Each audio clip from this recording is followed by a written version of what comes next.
This is the Iceland most people never see. You've seen the crowded lagoons, you've heard the horror stories, petrol that costs a fortune, and soup that feels like a mortgage payment. But here's what the tour companies don't tell you. The best parts of Iceland are actually cheaper. We spent 5 days on a campervan mini loop, chasing waterfalls, canyons, glaciers, and fjords for less than most people spend on 2 nights in Reykjavík. This isn't a highlight reel, it's your day-by-day blueprint. For 5 Icelandic summer days, this van was our transport, our hotel, and our kitchen. That's the whole strategy. Freedom plus flexibility, minus the tourist markup. We planned a ring road mini-loop, roughly 1,200 kilometers, focused on the highest impact regions, the south coast, the East Fjords, and a taste of the north. We skipped the boring stretches so we could spend our time where Iceland actually hits. Here's the promise. I'll show you the hidden gems and the exact hacks that kept this affordable without sacrificing a single wow moment. We start near Reykjavík, but we don't linger. Picked up the campervan near the airport and hit the road. The first temptation is the Golden Circle. It's famous for a reason, and it's also a traffic jam of tour buses. So, our move. Do it faster, do it smarter, then launch south while everyone else is still queuing for the gift shop. 2 tectonic plates slowly pulling apart. You're literally walking between continents. You don't need a 60-pound guided tour to feel it. The main paths through the Rift Valley are right there. We kept it tight about an hour and moved on before the crowds fully woke up. Structure erupts every few minutes like clockwork. Free show, zero queue, maximum drama. Watch a couple of eruptions, get the shot, get the moment, then go. Jökulsárlón is a monster. Double drop into a canyon, thunder you feel in your chest, and again, free. Epic, no upsell required. Here's where we zig, while most people zag.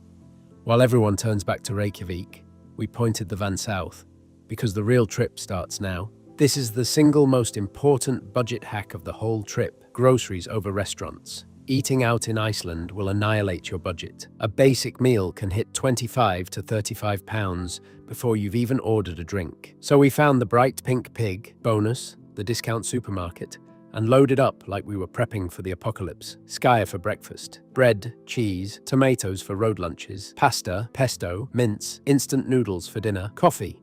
Always coffee. That one supermarket run saved us hundreds. And honestly, cooking dinner at a glacier lagoon beats any restaurant. With the van stocked, we headed for the south coast. Seljalandsfoss is the waterfall you walk behind. Pure magic. Quick warning, you will get absolutely drenched. Waterproof gear isn't optional, it's survival. But here's what most people miss. A 5-minute walk away is Gljúfrabúi, tucked inside a canyon, like a secret room. Tiptoe across the stones, slip through the gap, and suddenly you're inside a hidden waterfall cave. Half the tourists at Seljalandsfoss don't even know it exists. Skogafoss is raw power. Perfect wall of water dropping 60 meters onto black rock. If you've got the legs, climb the stairs for the top view. Worth every step. We timed Reynisfjara for late evening. Summer light stretching past 10 p.m. Hardly anyone around. Jet black sand. Basalt columns like a giant staircase. Sea stacks on the horizon like something from a fantasy film. But listen, this beach is genuinely dangerous. The waves can surge without warning, and people die here every year. Stay well back, follow the signs, and never turn your back to the water. We rolled into Vík, cooked our first proper van dinner, and fell asleep to the wind. Day 1, tectonic plates, geysers, 3 waterfalls, and black sand, spending almost nothing. Day 2 is all about contrast, green canyons to blue ice. It's not as secret as it used to be. A certain pop star filmed here, but people on tight schedules still skip it. Get here early, and it feels like a fantasy novel. Moss-draped walls, silver river, viewpoints that make your phone camera look professional. Skaftafell is hiking heaven. We took the trail to Svartifoss, about 90 minutes return. The payoff is ridiculous. A waterfall framed by dark basalt columns, like nature built a cathedral organ.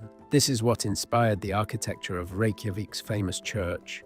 And then Jökulsárlón. No photo does it justice. Icebergs drifting in slow motion, blue and black and white, like floating sculptures carving off a dying glacier. Budget hack. Skip the pricey boat tour. Seriously, the shoreline is completely free, and it's already one of the most surreal places you'll ever stand. We spent 2 hours just walking, listening to the ice crack, watching seals weave through the bergs. Didn't spend a penny. Across the road is Diamond Beach, ice chunks on black sand, tumbled smooth by the waves, catching the light like shattered crystal.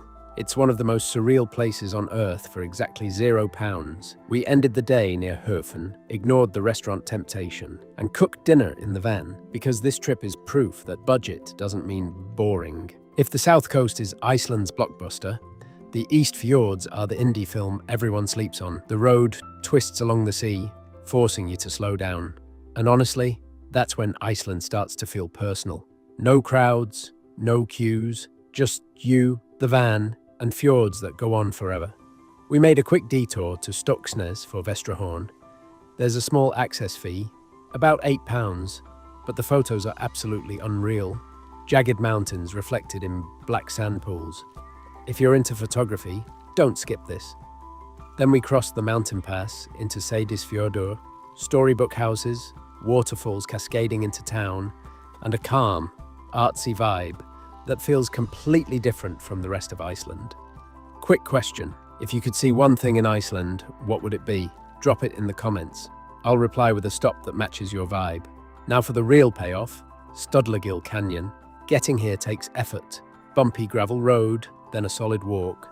But that's exactly why it stays quiet. And when you finally see it, perfect hexagonal basalt columns lining a canyon. Like it was engineered. And on a good day, the glacial river turns a shocking turquoise that looks photoshopped. It's not. We scrambled down to the water's edge and just sat there, because this is what hidden gem actually means. Place that feels like you discovered it yourself. That night we camped near Egilsstaðir, completely satisfied. The East delivered. Day 4 is our biggest push, one long driving day to taste the raw power of the north. Dettifoss isn't pretty, it's violent. The most powerful waterfall in Europe by volume. You feel it before you see it. The ground literally trembles. This is not the Instagram waterfall. This is nature showing off how small you are. Then we hit Mývatn, geothermal weirdness in the best possible way. Pseudo-craters, alien lava formations, and Namaskard, a steaming, sulfur-scented landscape that genuinely looks like Mars. Yes, there are expensive tourist lagoons up here too. But the real budget move in Iceland, local swimming pools and smaller geothermal baths, often a fraction of the price with a fraction of the crowds. We ended near Akureyri, rested up, and got ready for the scenic route home. Instead of blasting straight back on the main road, we took the Tröllaskagi, the Troll Peninsula, because sometimes the drive itself is the destination. Siglufjörður, a quiet fishing town with big history and even bigger views. This used to be the herring capital of the Atlantic. Now it's just gorgeous. And this was the perfect affordable splurge. Hofsós pool, not a natural hot spring, just a public swimming pool perched above the fjord, designed like an infinity pool. Entry costs about £8. Compare that to the Blue Lagoon at 80 plus. Same. I can't believe this view feeling. Fraction of the price. A short detour gets you Hvítsakur, a sea stack that's either a troll, a dragon, or a rhino, depending on your imagination and how tired you are. Hraunfossar is delicate, thousands of tiny streams spilling out of lava rock like the earth is crying. Barnafoss, right next door, is the opposite. Tight, loud, powerful, the perfect final contrast. And then, through the tunnel, back to Reykjavík, back to real life. Trip complete. All right, let's talk money. Here's exactly how this stayed affordable.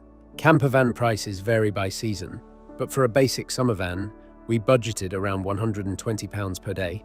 5 days is roughly £600 total. Split between 2 people, about £300 each for transport and accommodation.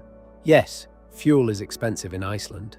We drove about 1,200 kilometers and spent roughly £120 total on petrol, about £60 each. We saved a bit by using unmanned self-service stations when we could. Food was the game changer. Groceries for the whole trip were about £120 total. That's roughly £12 per day per person. instead of blowing 30 to 50 pounds on every meal eating out. And here's the part that surprises everyone. Most of our best stops were completely free. We paid a small fee at Stocksnes and for Hofsås pool, under £20 per person for the whole trip.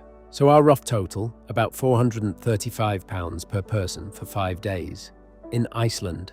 That's accommodation, transport, food and activities. Just add flights. Compare that to what most people spend on 3 nights in Reykjavík without even leaving the city. 5 days, over 1,000 kilometers, waterfalls, black sand, ancient canyons, drifting icebergs, quiet fjords, and the kind of landscapes that genuinely reset your brain. This trip proved something important. Iceland's best treasures aren't hidden behind expensive ticket counters. They're at the end of a gravel road, on a quiet stretch of coast, or deep in a fjord where the tour buses can't be bothered to go. If you want the full list of stops, budget hacks, and the complete route map, comment loop and I'll drop it. Subscribe for more honest travel guides that don't waste your time or money. And if Iceland's on your list, stop dreaming, go do it your way.